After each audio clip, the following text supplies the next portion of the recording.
The summer of 1883 did not arrive in the Cimarron Valley. It descended, like a judgment. The sky had forgotten the color blue, bleached white by a sun that showed no mercy, no variance, no compassion for what lived beneath it. The earth cracked in long, wandering lines, as if the land itself were splitting open from thirst. Grass that had once rolled green and waist-high now lay flat and gray, brittle as old paper, crumbling at the touch of a boot. The creek that Caleb Holt had drunk from as a boy, that his wife had washed her hair in on Sunday mornings, that his cattle had walked into belly-deep every summer without thinking, that creek was gone. Nothing remained of it but a pale scar in the earth, a wound the drought had left behind. The cattle were next. First the calves. Then the older ones, one by one, dropping to their knees in the heat as if in prayer before giving up entirely. Caleb had buried what he could, left the rest for the buzzards that circled in slow, patient loops above the valley, their shadows crossing the ground like dark omens. He was 44 years old and looked 60. His hands were the hands of a man who had spent 20 years in conversation with the earth, calloused, cracked, stained at the knuckles with a kind of permanent dust that no amount of washing fully removed. His face bore the particular weathering of a man who had seen too much sun and not enough shade, not enough rest, not enough of the softer things that kept a man from going hollow. His eyes were gray-blue, the color of a sky just before rain, though rain had not come to the Cimarron in 11 months. He wore the same coat he had worn for 7 years. It had belonged to his wife's father before that. The elbows were worn through. One button was missing from the collar. He had meant to replace it a dozen times and had always found something more urgent demanding his attention. That morning, like every morning, Caleb had risen before the sun. Not from ambition. Not from discipline. Simply because sleep had become a stranger to him too, another thing the drought had taken. He had stood at the window of his cabin and watched the darkness thin to gray, and then to that merciless white, and he had felt the familiar weight of it settle onto his shoulders like a physical thing. He walked the perimeter of his land as he did every day. Not because there was much to inspect, but because movement was the only thing that kept the despair from becoming total. The well was low. Dangerously low. He lowered the bucket and listened to it drop, too short a fall, too quick a sound when it hit. He pulled it up and studied the water with the gravity of a man assessing his last resources before a siege. Less than he had hoped. More than he had feared. For now, he had 1 barrel left. 60 gallons, maybe, when full. Now perhaps 40. He had been rationing it with a discipline that would have impressed a military man. So much for the horse, so much for cooking, so much for the chickens, so little for himself that his lips had been cracked and bleeding for 2 weeks straight. The neighboring ranches were no better. Bill Harker, 3 miles east, had already sold his water rights to Voss for a price that sounded generous until you understood what you were giving up. Old Van Calloway to the north had simply left, packed what he could carry and walked away from 40 years of work without a word to anyone. His cabin sat empty now, its door hanging open, the wind moving through it like a ghost. And Voss was still circling. Caleb had seen his riders on the ridge twice this week. Not doing anything. Just watching. The way a man watches when he knows time is on his side and patience is the only tool he needs. Edmund Voss owned the largest cattle operation in 3 counties. He also owned the only deep-water wells in the valley, wells he had purchased, some said legitimately, others said through means that no judge would want examined too closely. He had been offering to buy water rights from every small rancher in the valley for the past 8 months. Most had taken the money. A few had not. Caleb Holt had not. Not because he had better options. Not because he was a stubborn fool, though there were men in town who would have argued the point. But because of a promise. A promise made at a bedside 4 years ago, in a room that smelled of fever and dried lavender, to a woman whose hands he had held until they went still and cold, who had looked at him with eyes that still held more life than most people carry in their entire bodies. Keep this land honest, she had said. Whatever it costs. Whatever it costs. Caleb was beginning to understand exactly what that meant. It was past noon when he heard the sound. He had been working at the fence line on the western edge of his property, repairing a gap that served no real purpose anymore since there were no cattle left to contain, but the work kept his hands busy and his mind from going to places it had no business visiting. The sun was directly overhead, a white hole in the sky, and the heat rose from the cracked earth in visible waves that made the distant tree line shimmer and dance.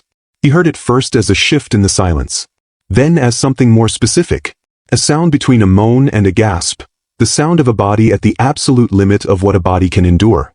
Turned. At the gate, The old wooden gate his wife had painted white the summer before she got sick, the paint now peeling in long sad strips. A man had collapsed. Not fallen. Collapsed. There is a difference.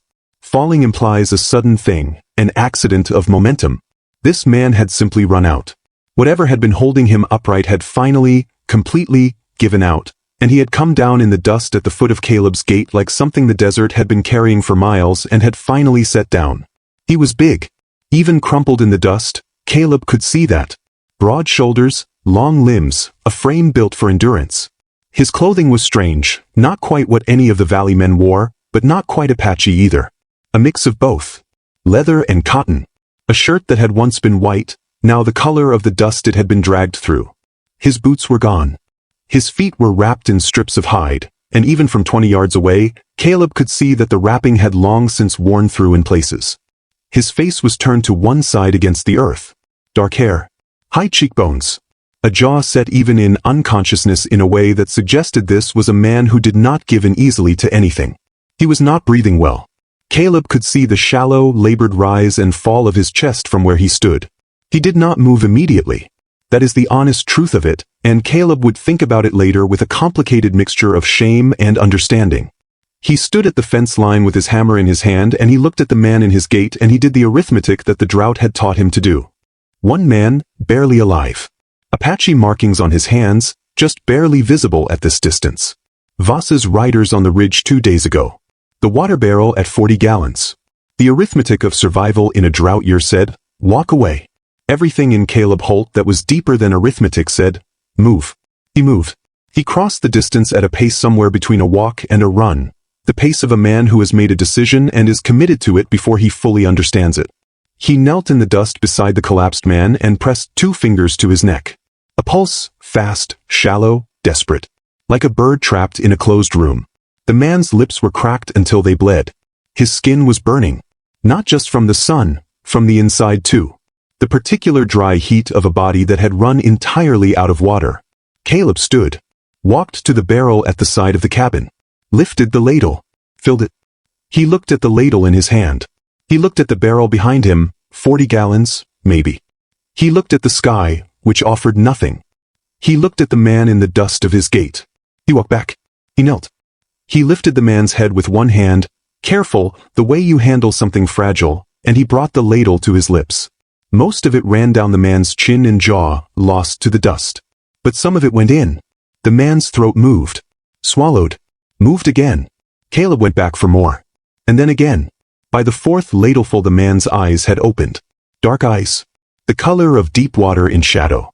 They found Caleb's face and held there, and in them was an expression that Caleb had no word for, something between disbelief and a kind of fierce, animal gratitude that had nothing to do with comfort and everything to do with life itself. Easy now, Caleb said. His voice came out rougher than he intended. You're not going anywhere for a while. The man said nothing. His lips moved, words in a tongue Caleb did not know, low and barely audible, like a prayer being finished before anything else could happen. Caleb got his arms under him and lifted. The man was heavy, heavier than his collapsed state suggested, and it took effort and stubbornness and the kind of grim physical determination that had kept Caleb Holt alive on this land for 20 years. He got him to his feet. Half carried, half guided him through the gate, across the yard, up the 2 porch steps, through the cabin door. He laid him on the cot near the window. His wife's cot, still made the way she used to make it, because Caleb had not been able to bring himself to change it, and he went back to the barrel with a cup this time, and he brought it back and sat beside the cot and gave the man water, slowly, carefully, the way you give water to something you are not yet sure will survive. The sun moved across the sky. The heat in the cabin was tremendous.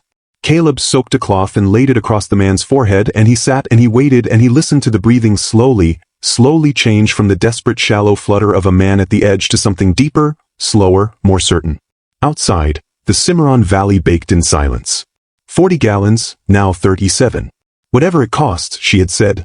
Caleb looked at the man on his wife's cot and felt something shift inside him. Not warmth exactly, not certainty, but something older than both. The simple, bone-deep knowledge that he had done the only thing that could be done. That the arithmetic of survival had never been the full accounting. That there was always another column in the ledger, one that didn't deal in gallons or dollars or acres. He just hadn't looked at it in a while.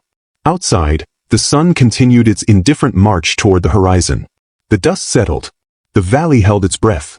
And somewhere on a distant ridge, barely visible in the shimmer of heat, two riders watched the ranch below, still, patient, waiting, and then turned their horses and rode away into the white glare of the afternoon.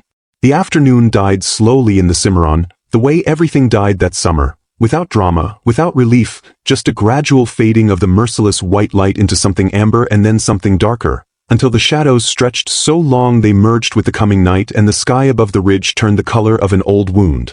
Caleb did not go back inside immediately after he had done what he could for the stranger. He stood on the porch for a long while, hat in hand, looking out across the land that was his, that had been his father's before him, that had been nothing but dry prairie before either of them, and he felt the particular weight that comes to a man when the day has demanded something of him that he had not expected to give. The horse needed water. He gave it some. The chickens needed water. He gave them some too.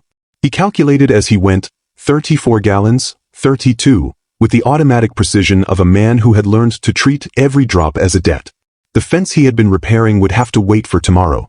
He walked back to the cabin as the last light left the sky, and he built a small fire in the stove, not for warmth, the night was still too hot for that, but because the fire was company, and Caleb Holt had been short on company for a long time. He heated water, made coffee so weak it was barely a memory of the thing, but it was warm and it was his, and he sat at the table his wife had bought from a catalog 11 years ago and he drank it and he listened to the stranger breathe on the cot across the room. Steady now. Still shallow, but steady. This table, this room, this silence. He had built the cabin himself. The summer he and Clara had arrived in the valley with 2 horses, a wagon, and the particular recklessness of people who believed that hard work and honest intention were sufficient armor against the world. They had been 23 years old. They had known nothing, though they had not known that yet, which was perhaps the only reason they had survived the first winter. Clara had made this place a home in a way that Caleb, alone, had never quite managed to maintain. She had a way of arranging the ordinary things of life. A quilt here, a jar of dried wildflowers there, a piece of colored glass in the window that caught the morning light and threw it across the walls in patterns, that transformed mere shelter into something worth coming back to. He had never told her how much that mattered to him. He had meant to. There had always been another season, another year, another morning that would be the right time. There had not been. The fever had come in the fall of 1879. Caleb had ridden 3 days to reach the nearest doctor and 3 days back, and when he returned, Clara was already beyond the reach of any medicine the man could have brought. She had lasted another week. She had been conscious for parts of it, enough to hold his hand, enough to speak, enough to say the things that still lived in his chest like lodged splinters, working their way deeper with every passing year. She had asked him about the land, what he intended to do with it, after. He had told her he intended to keep it honest. To make something of it that she would recognize as the thing they had set out to build together. Keep this land honest, she had repeated. Whatever it costs. He had said he would. He had meant it with everything he had. That was 4 years ago. The promise had cost him more than he had known it would, and the accounting was not yet finished. His son was another wound he carried without speaking of. Thomas had been 20 when the war reached its long, ragged conclusion. But wars, Caleb had learned, do not truly conclude. They simply change location. Thomas had gone east for reasons that had seemed compelling at 18 and had not written for 3 years. The last letter Caleb had received had come from a place in Missouri, brief, careful, the handwriting of a young man trying to sound older than he was. He had said he was well. He had said he was working.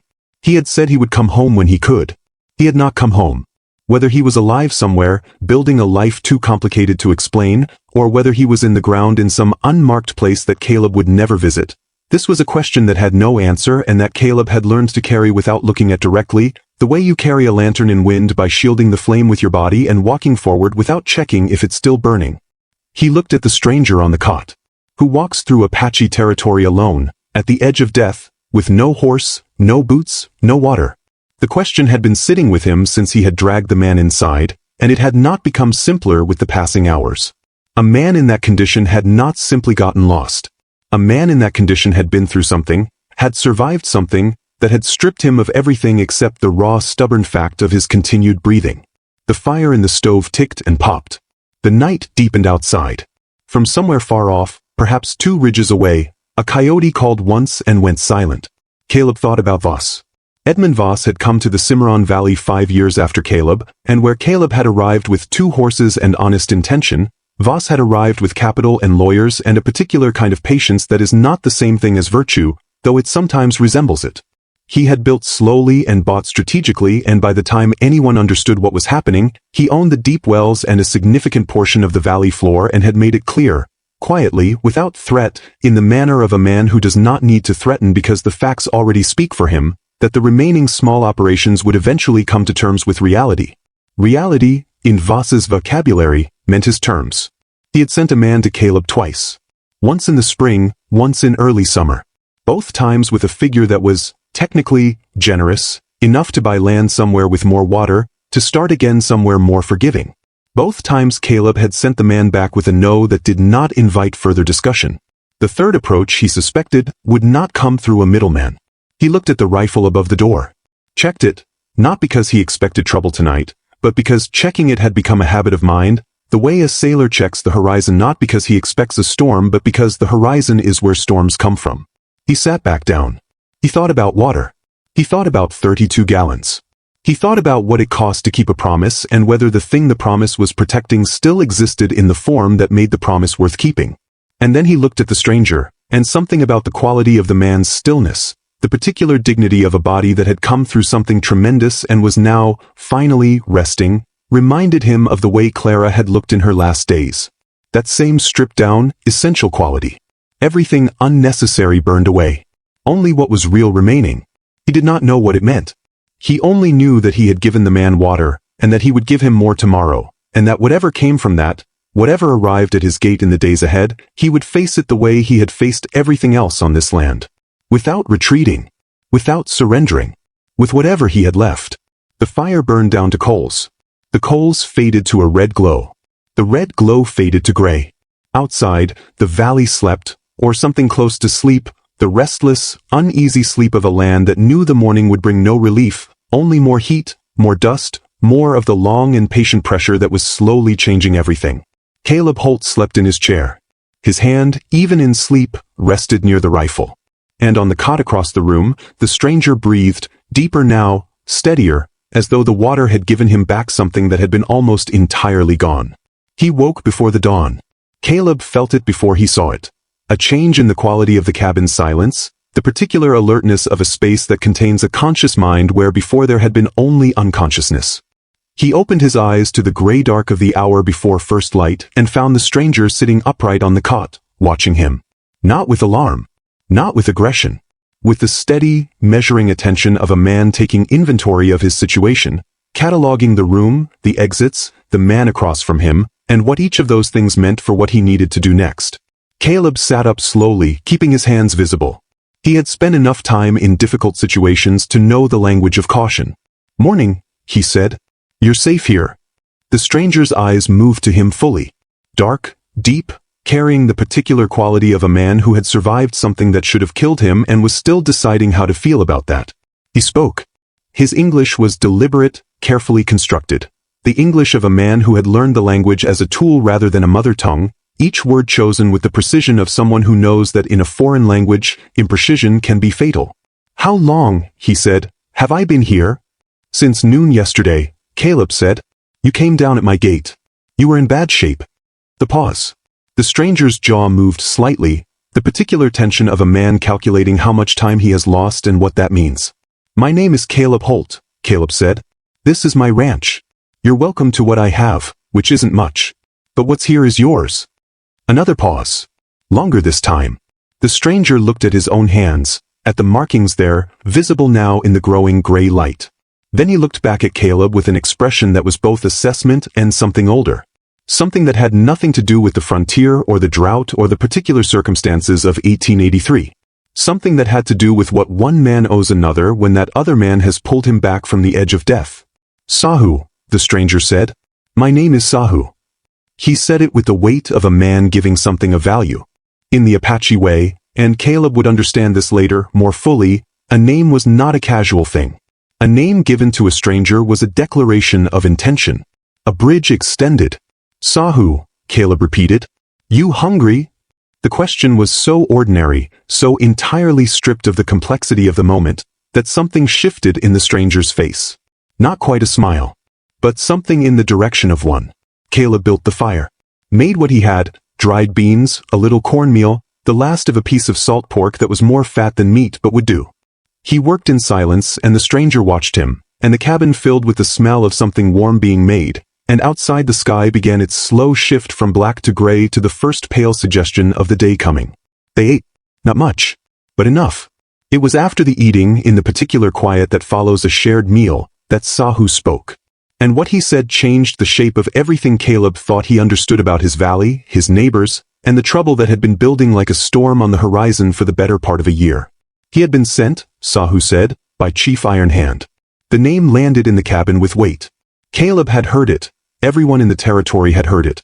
Iron Hand led the largest remaining Apache band in the region, a man of considerable intelligence and considerable restraint who had, for reasons that white men in the valley variously attributed to weakness, cunning, or something they could not quite name, avoided open conflict with the encroaching settlements for longer than anyone had expected. Iron Hand had sent Sahu as a messenger, a negotiator, with a document, a proposed treaty, drafted with the help of a sympathetic federal agent, that offered a framework for water sharing between the tribe and the valley ranchers. A framework that could, if accepted, prevent what both sides could see building on the horizon like a storm that would spare no one. Sahu had been carrying this document. He had been riding alone, deliberately, conspicuously unarmed, dressed partly in white man's clothing so as not to alarm, toward the valley, intending to present the document to the Ranchers' Council that met in town on the first Monday of every month. He had not reached the valley. 3 days outside of it, on the dry trail that crossed the southern mesa, he had been surrounded by riders. 6 of them. They had not introduced themselves. They had not explained themselves. They had taken the document from his saddlebag, put a rifle butt across the side of his head, and left him in the desert sun without his horse, without his boots, and, with what Caleb recognized now as deliberately cruel calculation, without water. He had walked for 2 days. He had kept walking because the alternative was to lie down in the dust and let the desert complete what the riders had started. He had walked until his legs stopped working properly and his vision narrowed to a single point, and then he had found a gate. A white gate, the paint peeling, and he had come down at it because there was nothing left to come down with. The silence in the cabin when he finished speaking was the particular silence of a man absorbing a truth that rearranges the furniture of everything he thought he knew. Caleb sat very still. The fire ticked. The light outside had grown to the pale gray of early morning, the particular light that shows everything without color, that makes the world look like a photograph of itself. "Was," Caleb said. It was not a question. Sahu looked at him. Did not confirm it directly. Did not need to. "The document," Caleb said. "The treaty. Is it gone?" Sahu said. "They took it. Without it, there is no proof of the agreement. Without proof, my chief has nothing to bring to the federal agent. Without the federal agent, there is no protection. Without protection," he did not finish the sentence. He did not need to. Caleb understood. Without the treaty, the Apache had no legal standing against what was being built against them. And without legal standing, the only language left was the language of force, which was a language that, once spoken, did not go back to silence easily. Someone had taken the document. Someone had left Sahu to die in the desert. Someone had made a calculation that the war they were preventing was more useful to them than the peace it would secure. Caleb thought about Voss's men on the ridge. He thought about the deep wells. He thought about water rights and what they were worth and what a man of Voss's particular patience and particular ruthlessness would do to protect a monopoly on the only thing that mattered in a drought year. He thought about Clara's promise. Keep this land honest. Whatever it costs. He looked at Sahu across the rough table, this man who had been sent with an olive branch and had been left to die for it, and he felt something crystallize inside him. Not rage, not yet, but something harder and colder and more durable than rage. The particular resolve of a man who has been waiting, without knowing it, for a reason that is larger than his own survival to plant his feet and refuse to move. "You need to rest," Caleb said. "Another day at least. And then we need to figure out what we're going to do about this." Sahu looked at him steadily. "We," he said. "We," Caleb confirmed. Outside, the morning had fully arrived, the brutal white morning of a drought valley, the sun already climbing with an energy that suggested it intended to repeat yesterday's performance exactly. The dust lay still on the yard. The gate stood open, the way Caleb had left it when he carried Sahu in. Somewhere on the road to town, the truth of the Cimarron Valley was being buried. And somewhere on a distant ridge, men who served a man who trusted in patience and monopoly were watching a poor rancher's cabin and waiting. They did not know yet what was being spoken inside it. They did not know yet what 32 gallons of water, given freely and without condition, had set in motion. They came before the day had fully decided what it wanted to be. The light was still the ambiguous gray gold of very early morning, the sun just edging above the eastern ridge, throwing long shadows that stretched from the fence posts across the yard like dark fingers. Caleb was at the well, checking the level, doing the morning's arithmetic, when he heard the horses. Not one horse. Not two.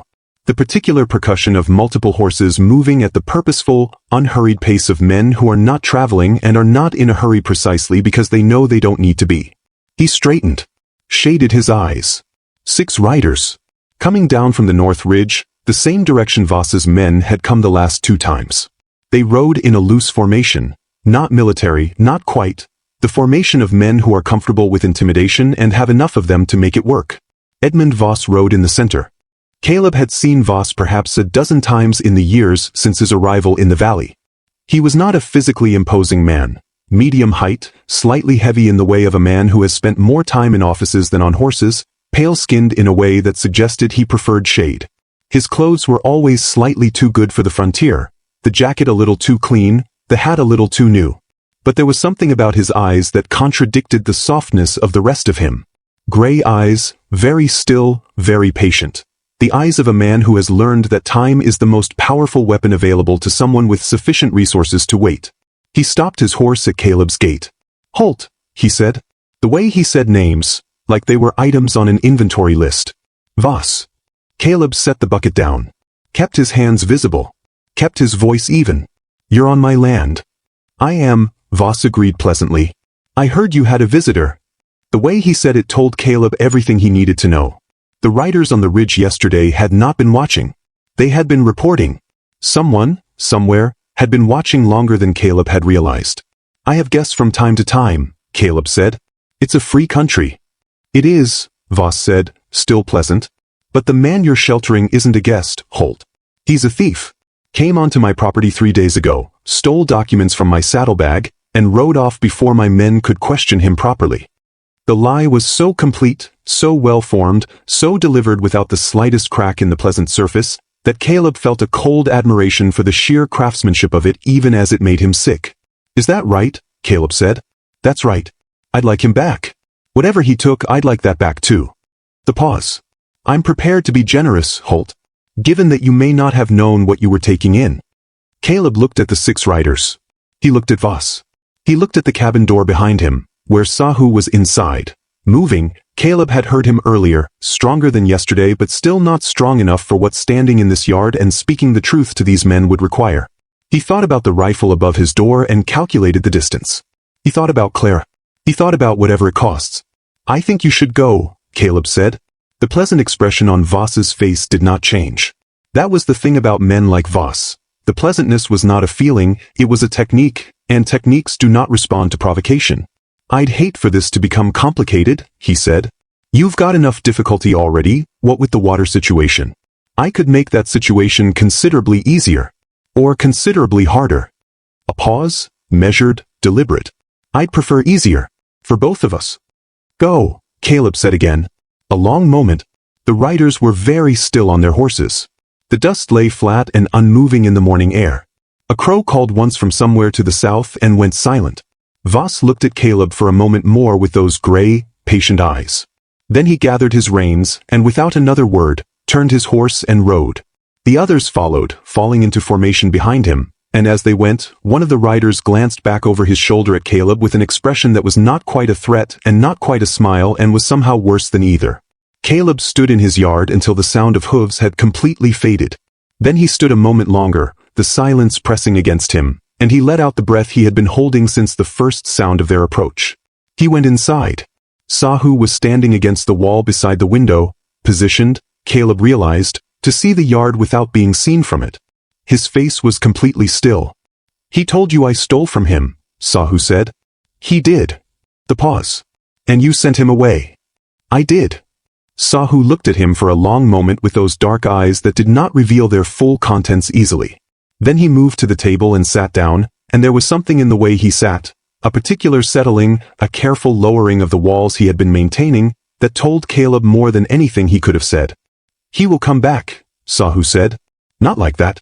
Not with questions. When he comes back, it will be different." "I know," Caleb said. "You understand what you've done. By refusing him." "I understand what I'd have done by not refusing him." The day passed in a particular tension. The tension of waiting for something you cannot see yet but can feel the approach of, the way animals feel weather before it arrives. Caleb went about his work with the methodical focus of a man who knows that activity is the only defense against fear. He repaired the fence section he had abandoned yesterday. He checked the well again. He fed what remained of his livestock. In the afternoon, clouds began to build on the western horizon, the first clouds in weeks, piling up in huge white towers that darkened at their bases to the color of iron. The wind shifted. It smelled of rain, a smell so foreign and so desperately longed for that Caleb stopped what he was doing and stood with his face turned toward it, breathing it in. It did not rain. The clouds built through the afternoon and into the evening, magnificent and promising and entirely unwilling to deliver. By the time the sun went down they had spread across the whole sky, cutting off the stars, turning the night very dark and the air very heavy and still. Sahu spoke after dinner. He told Caleb more, not everything but enough. About the treaty. About what Iron Hand had been trying to build. About the federal agent named Marsh who had helped draft the document, who was honest in a territory that had very few honest men in positions of authority, and who was waiting in the territorial capital for word that the negotiations could proceed. About what would happen if that word never came. "My chief will wait," Sahu said. "He is a patient man. He has waited longer than patience should require of anyone." The pause. "But there are younger men among my people who do not have his patience, who have watched what has been taken and who grow tired of waiting for justice from a system that has given them very little reason to trust it." He did not say, "If the treaty fails there will be war." He did not need to. The shape of the thing was clear enough without being named. "The document," Caleb said. "Where would Voss have put it?" Sahu looked at him. "He wouldn't destroy it," Caleb said, thinking aloud. "It's evidence, but it's also leverage. A man like Voss doesn't destroy leverage." He paused. "He has a house. The big one, up on the North Ridge. And he has an office in town. If we could get it back, we'd need more than just the document," Caleb said.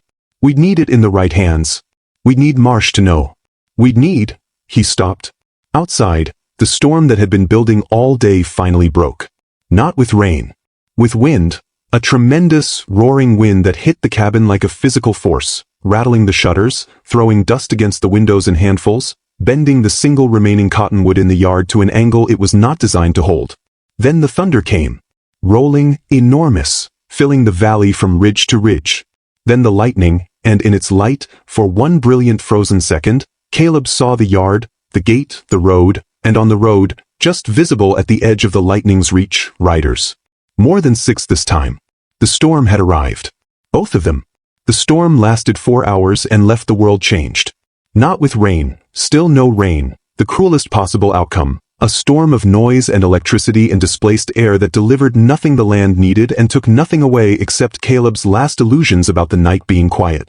Voss's men did not come to the door.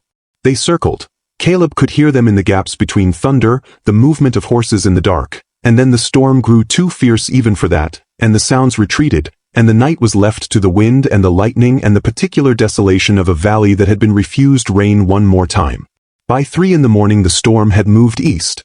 The silence it left behind was enormous, the way silence always is after tremendous noise, as if the quiet has been compressed and now expands to fill more space than it would have otherwise.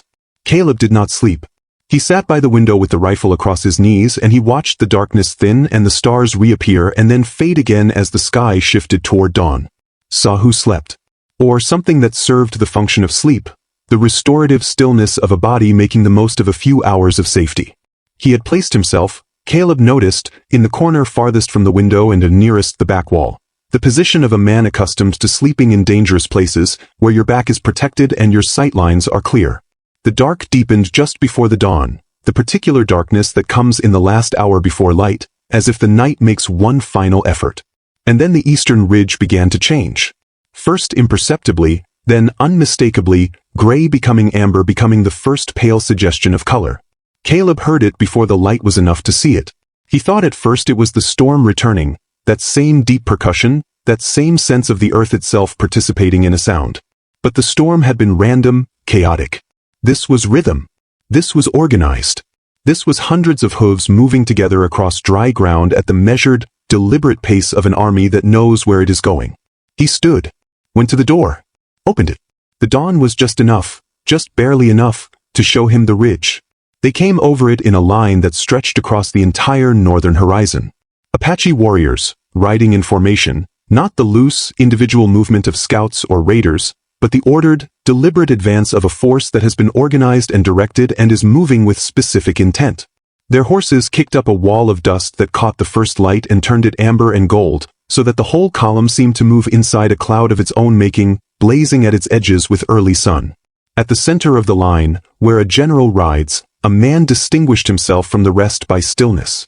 Where the warriors around him shifted with the motion of their horses, he rode as if he and the horse were one thing, a single structure, immovable, inevitable.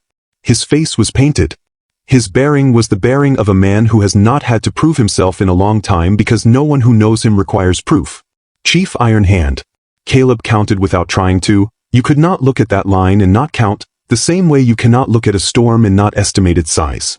400. Perhaps more. More riders than the valley had ever seen assembled in one place, more than enough to change the landscape of the Cimarron permanently and completely. They stopped at the edge of Caleb's property. Not at the gate. Beyond it, spread across the road and the land to either side, the line of them holding with the particular stillness of trained riders waiting for instruction. The dust settled slowly.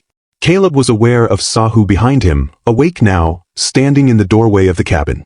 He was aware of the rifle in his hands and the profound inadequacy of it and the question of what you do with a rifle when what you're looking at is not an enemy and not a threat but simply an overwhelming fact. He set the rifle against the wall of the porch. He stepped off the porch into the yard. He walked to the gate. He opened it. Then he walked through it into the road and he stopped, and he stood with his hands at his sides and he looked at the line of warriors and at the chief at their center and he waited. A long moment. The kind of moment that has weight, that you feel in your chest and your throat.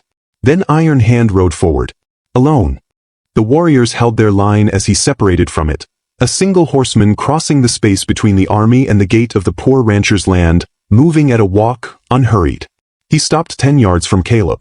The two men looked at each other across that distance. Iron Hand's face gave nothing away easily. He was perhaps 50, perhaps older, the kind of age that on some men is invisible and on others is worn like a map of everything they have been through. His eyes were very dark, very still, very present. Not the calculating stillness of Voss's eyes. Something else. The stillness of a man who has learned, at significant cost, to see clearly. He looked at Caleb for a long moment. Then his gaze moved to the figure in the doorway of the cabin.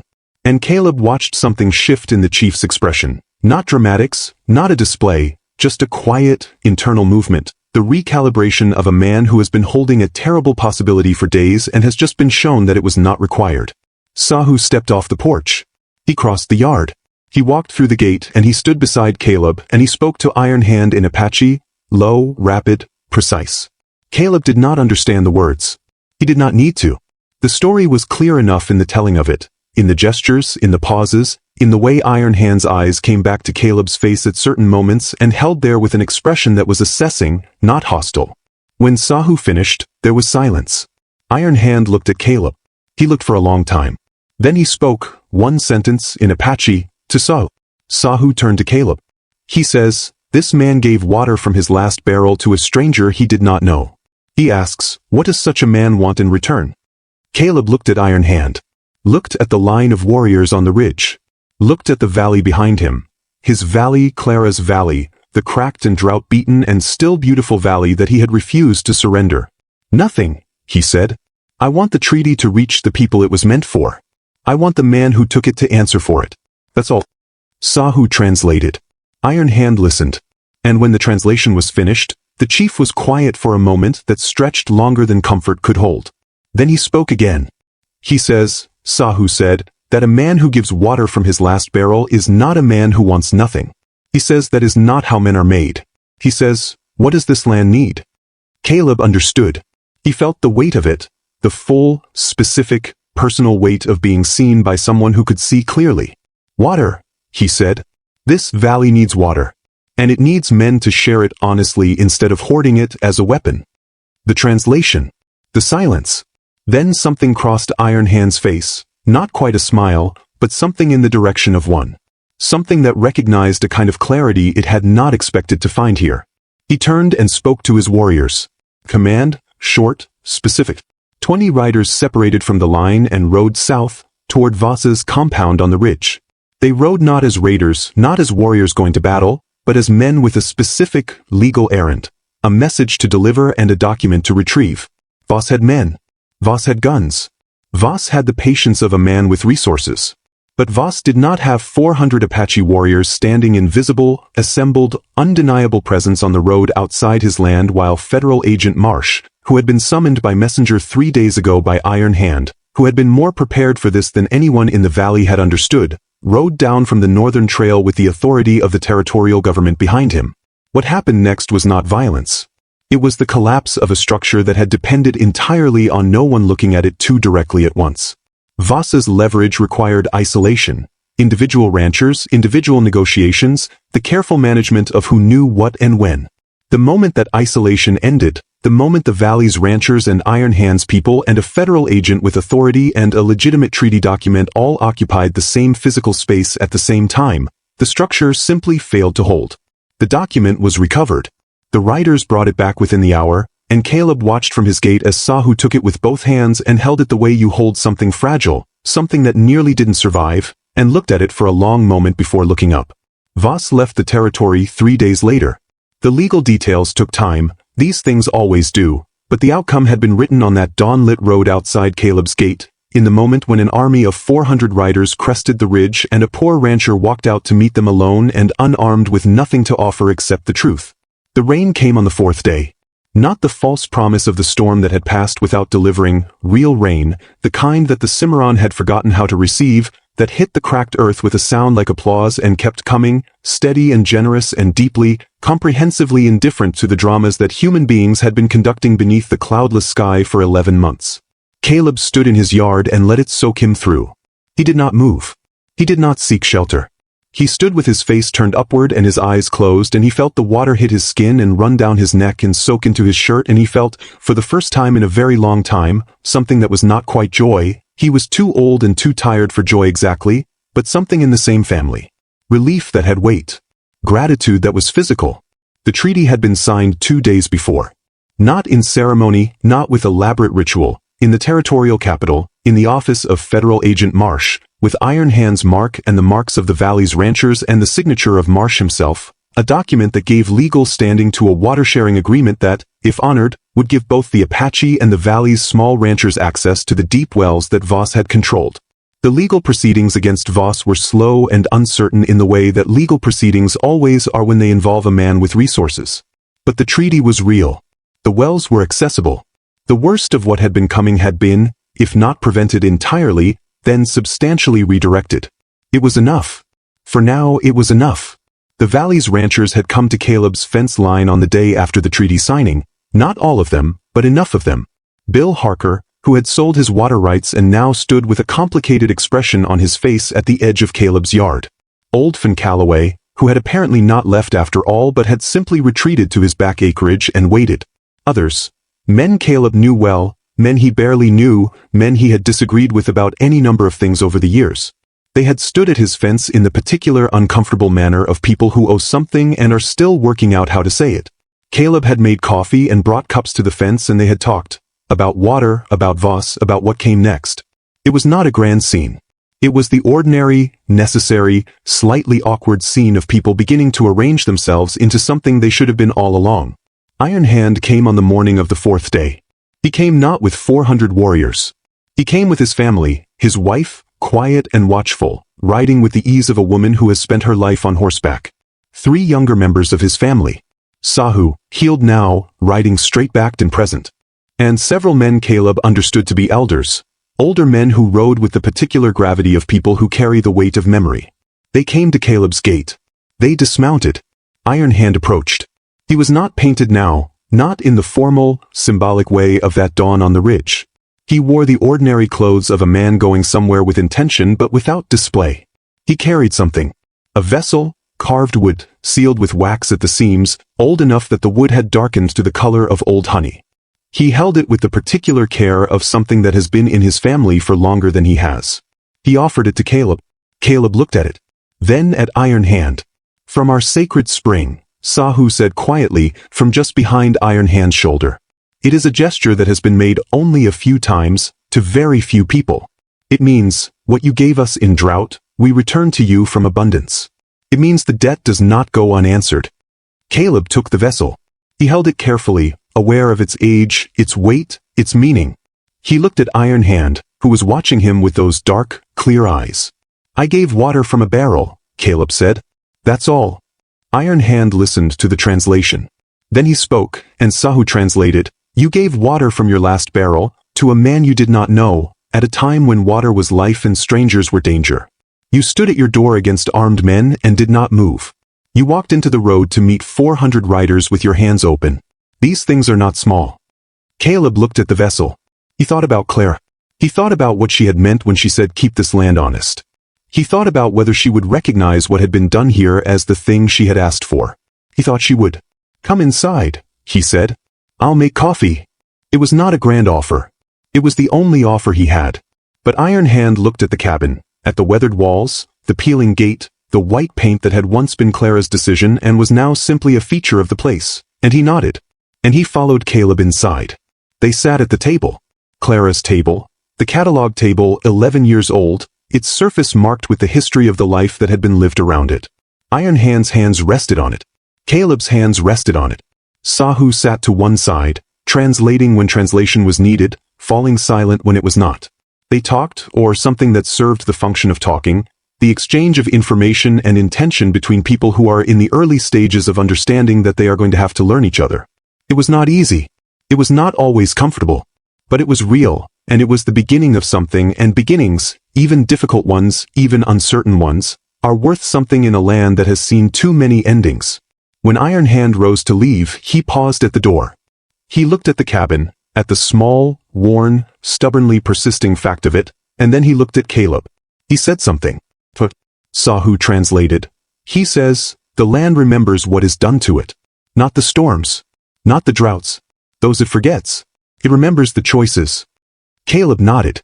He stood at his gate and watched them ride away, Iron Hand and his family and the elders, moving back toward the mesa in the gentle light of a morning that had been washed clean by 4 days of rain, the horses' hooves leaving prints in earth that was, for the first time in almost a year, soft enough to hold an impression. He held the carved vessel in both hands. He could feel the weight of the water inside it through the wood. He thought about 32 gallons and what they had started. He thought about a man collapsing at a white gate in the midday heat and a choice made in the space of a few seconds that had turned out to contain more consequence than anyone could have predicted.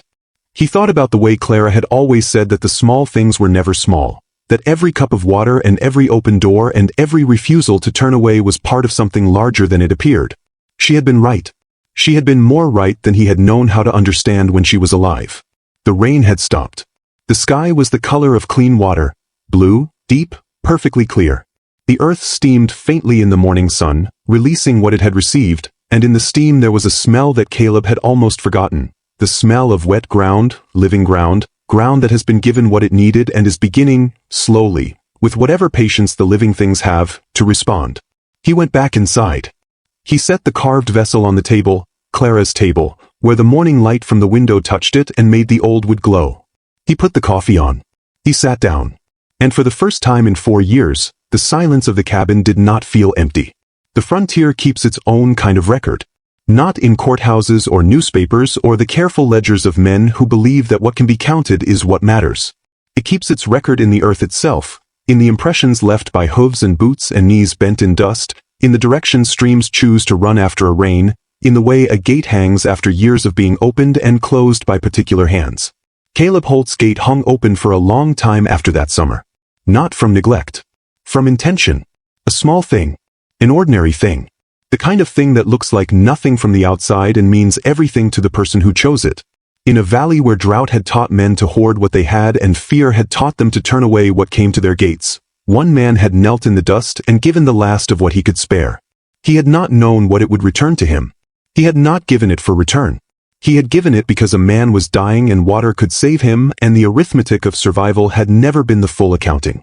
The frontier remembers its villains in blood and fire, but it remembers its heroes in the quiet language of water shared, hands extended across the distance between two worlds, and promises kept when no one was watching who could have held you to them. Some debts are paid not with gold or blood or land, but with the simple, radical, endlessly consequential act of opening what has been closed, and offering what remains, and trusting that the world contains enough honesty to receive it.